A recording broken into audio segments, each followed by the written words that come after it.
Il y a la Chine de Pékin, de Shanghai, de Hong Kong, ces villes dragons qui grignotent sur le XXIe siècle. Et puis, il y a l'autre Chine, tout le reste.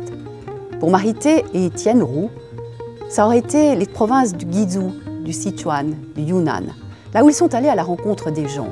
55 ethnies particulières qui vivent encore comme hier, comme avant-hier, mais qui vivent.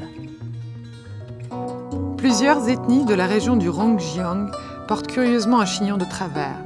Une légende explique cette coiffure insolite ainsi.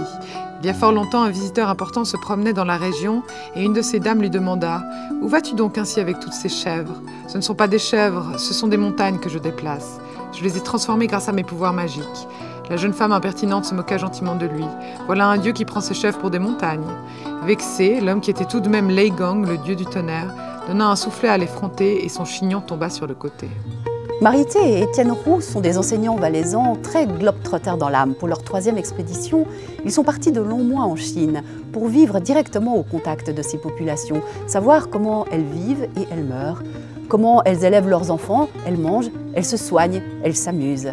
Ils ont vécu avec elles et le témoignage qu'ils en rapportent est une véritable explosion de couleurs.